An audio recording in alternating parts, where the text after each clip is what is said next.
Salut Christophe. Salut Clément, bonjour tout le monde. Bienvenue pour une petite nouvelle encore vidéo de nouveautés. Alors, semaine un peu compliquée, pas le dire, les livraisons c'était du n'importe nawak. Pourquoi? Qu'est-ce qui s'est passé? Je crois qu'il n'y a pas une seule livraison de la semaine qui s'est livrée, enfin qui est arrivée normalement et complète et attends, tout est là. Après, le temps de lecture était un peu compliqué. On va quand même présenter tout, mais c'était un peu chaud. Quand même on va commencer, une petite OP comme on n'a pas parlé autrefois. Chez Gigamic qui célèbre 30 ans, donc ils font une petite OP commerciale qui est plutôt cool. Donc j'ai acheté 2 jeux, vous en avez un offert et il y en a un qui est offert aussi à une agence du don. Donc voilà. Donc je pense que ce sera cool, c'est qu'on va se faire la semaine prochaine rapidement une petite vidéo avec un petit panel de ces jeux-là. Comme ça, vous laissez vous les présenter en live. Ça va vous donner un petit peu de quoi ça ressemble. J'espère qu'on aura assez de stock pour tout le monde. Ouais, bah. Ça peut se recommander, ça se recommande. Alors, qu'est-ce qui est sorti cette semaine comme manga shoujo, tranche de vie, tout ça. Alors, 2 titres qui m'ont... Enfin, j'ai pas pu le lire, hein, forcément, ils ont imposé un peu tard, mais qui m'ont un peu... L'envers du décor, un peu de la chaîne, enfin, du manga, en fait, qu'on a eu Bakuman, par exemple, pour écrire ses mangas. Là, c'est plus la face cachée sur la face de l'édition. Donc, ça peut être super cool si c'est bien fait. Avec les assistants, l'impression, les chaînes éditoriales, les choix, etc.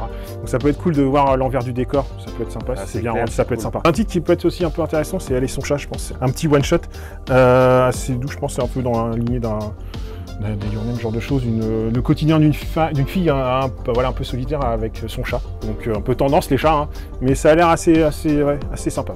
Après, en shonen, seinen, réédition de Beck, quoi, quand même. Oh, quand même. Reste plus qu'à attendre la réédition de Nana. Peut-être un jour.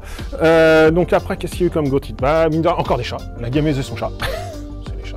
Il y a aussi beaucoup de gameuses qui ont des chats. Voilà. Mushoku Tensei, je crois l'avant-dernier, je peux dire de bêtises. Ah ouais? Ouais, je crois pas dire de bêtises. Le kart essentiel, le kaiju, celui-là. On l'a un petit peu parlé déjà, hein, mais voilà. Venez voir la vidéo surtout. Ils sont bien. Le Why Nobody, pour les fans. Waouh, une petite préquelle de Ken le survivant. La préquelle de Ken? Ouais. Oh. Graphiquement. Ok, d'accord. Voilà. Okay. Donc c'est pas Burançon, a priori, c'était refait par c'est Tetsuya Uehara. Mais ouais, donc ça. Mais les dessins, ils sont ouf. Voilà. En BD, plus soft. Et puis après 3 semaines un peu dense, ça j'avoue que BD c'est plus qu'un.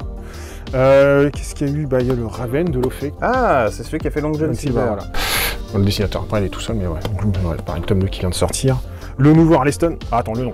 La baroque épopée du monde qui ne voulait plus tourner. Ça sent le Harleston, quoi. Ouais. Voilà. Vu qu'il n'y avait rien, on a lu ce qui est... Alors, tout n'est pas arrivé à temps, on a lu ce qui était la semaine dernière. Ça, j'ai bien aimé, en fait. Alors, qu'est-ce que Elec Boy. Comment dire, graphique, en fait, c'était plus soit pas. Il y a un petit côté, alors de loin, mais un côté un petit peu Mad Max, entre guillemets, où on a un monde un peu post-apo, il s'est passé quelque chose. Donc on est en mode survie, genre il n'y a plus d'eau, il n'y a plus rien, enfin voilà, avec des castes, etc. Et en fait, il y a des sortes d'entités un petit peu comme ça, on va dire un peu des cyborgs, on ne sait pas trop, voilà, est-ce que c'est des entités extraterrestres ou est-ce que c'est une intelligence artificielle, on évolue là-dessus, et forcément on va voir les histoires de clans, etc. Donc c'est pas mal foutu, un peu post-apo, quoi, mais j'ai bien aimé, quoi. Et Stranger Things spécial, Donjons et Dragons. Yes, avec le premier démon Gorgon. Voilà. Pareil, la couverture me fait triper.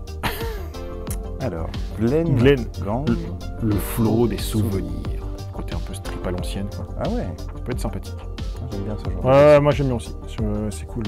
Moi j'aime bien. Découvrir. Ça fait beaucoup de retard de lecture tout ça pour la semaine prochaine. Il faudra plonger quand même. Hein. Ouais, pareil, on vous a posé ce matin. Pas de temps de tout.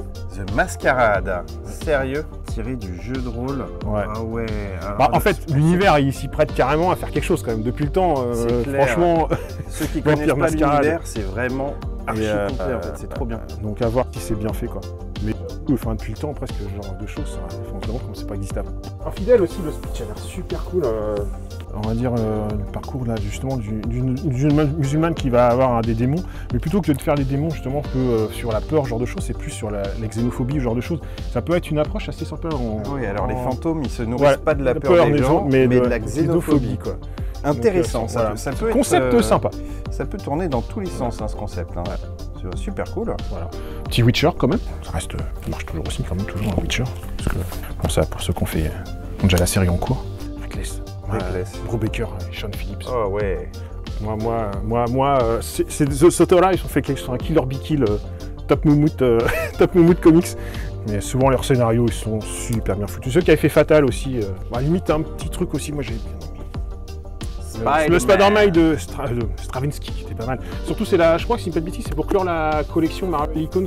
Parce que normalement, je crois qu'ils vont être arrêtés vu qu'ils rechangent tout encore chez Panini. Oui. Et normalement, je crois que ça va pas être amené à durer longtemps ce genre de collection. Donc ceux qui ont commencé, peut-être pas trop traîner, à mon avis, ça va peut-être pas rester longtemps en stock, quoi. En jeunesse, un petit truc pareil qui est arrivé, j'ai feuilleté, j'ai commencé à lire, super joli.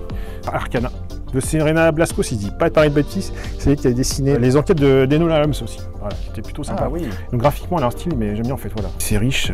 Donc là, c'est l'histoire de deux sœurs qui vont entrer dans des écoles de magie, mais pareil, j'ai juste commencé l'histoire. Mais moi, j'aime bien cet univers aussi, parce que j'aime bien son style graphique. Et puis ça a l'air hyper original, quoi. C'est un gros bouquin. Ouais. Très joli. Ouais, très joli. Je pense que j'en parlerai peut-être en plus la semaine prochaine, parce que celui-là n'a pas passé à côté. On va faire un petit tour qu'on va pas souvent par là quand même aussi.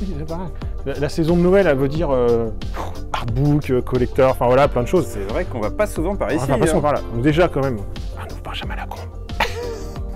Meilleure maman du monde. Ouais, bah, les fans reconnaîtront Benjamin Lacombe. C'est bien mignon, voilà.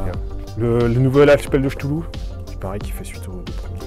Ça n'est pas encore déballé, mais ça c'est pareil, c'est super joli.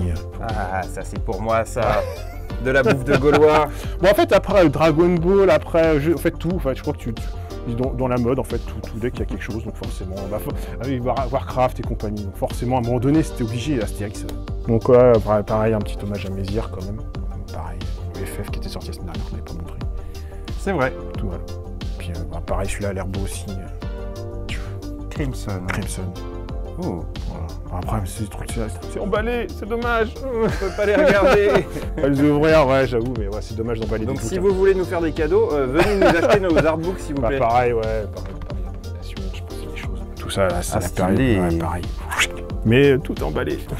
On va revenir un petit peu par là pour les jeux quand même. Comme Nicodemus, petit jeu de joueurs dans l'univers, enfin ceux qui reconnaissent graphiquement. Imaginarium. Mais Imaginarium, voilà. Donc petit mode de joueur, j'ai commencé à le sortir. C'est un petit jeu, on va dire, dans les petits qu'il va falloir construire ces artefacts, mais un petit peu placement de ressources, on va dire ça comme ça. On parlera un petit peu la semaine prochaine parce que j'ai juste de l'ouvrir et de tester un petit peu, donc voilà. Hunger. The Hunger. Par Monsieur Richard Garfield. Monsieur Magic. Monsieur Magic. En fait, pour résumer assez facilement, ça fait penser quand même à un Clank dans l'idée. Donc en fait, on incarne, on y a joué hier soir, on est un vampire et en fait on a une piste un peu comme dans Clank, on va descendre dans le château, là on va se balader dans la forêt, dans la plaine, etc. C'est du deck building, donc le but c'est d'aller se balader pour récupérer des humains, pour avoir du sang. Sauf que les humains, plus on a d'humains dans notre deck, et plus ça pourrit notre deck et donc moins on avance, et donc pour remonter et revenir à son château avant que le jour se lève, c'est compliqué. Donc voilà, ça fait vraiment penser à du Clank, quoi. Petit timeline pour les nostalgiques, le nouveau. Mais il était une fois l'homme. Tu le connais ce barbu? Petit une fois l'homme. Toute ma jeunesse. Comment apprendre l'histoire, la vie et tout. Donc voilà, le nouveau petit, ça c'est cool, si ça respecte le thème, c'est cool. Pareil, petit truc sympa, la petite extension pour Aventure du Rail avec des petits trains tout roses. 2 € sont soutenus contre le cancer. Petite touche, elle est quand même. Il y a un peu de Pokémon qui est arrivé quand même. Un peu de Pokémon. Oh, alors, je vois des boosters. Des boosters. Il faut quand même signaler que c'est ma commande de juin qui vient d'arriver. Quand même, commande de juin qui vient d'arriver. Quand on parle d'une semaine un petit peu galère au niveau des commandes. Voilà. Donc c'est la commande de juin le restant de la commande de juin qui vient d'arriver. Donc il y a un peu de rassort de booster et surtout ce coffret Elite. Ah mais je l'avais pas vu. Voilà. Ça ultra une quantité quasi nulle. Voilà. Donc malheureusement ça va pas traîner. Si vous voyez la vidéo, c'est bon, je pense qu'il sera déjà peut-être plus là dès demain. C'est bon? Ouais, c'est pas mal, on a sans lire tout, enfin c'est pas mal quand même. C'est clair, c'est pas mal. C'est pas mal. Malgré les retards et tout. Ouais. Bon, la semaine prochaine, je vais pas avoir pendant 2-3 soirs pour rappeler le temps de lecture, mais ça va être compliqué. Mais voilà. Et puis au fait, pour une continuer à suivre, la chaîne YouTube, ça y est, elle vient de sortir de terre. Elle est active. Donc vous pouvez profiter et d'aller faire un petit tour et puis on va l'alimenter au fur et à mesure. Tout ce que vous voyez sur la page Facebook, tout ça, ça sera disponible et puis la machine est lancée. Yep, c'est parti. Alors n'oubliez pas, appuyez sur les petits pouces, abonnez-vous et appuyez sur la cloche, comme ça vous louperez rien. Allez, à la semaine prochaine tout le monde, salut.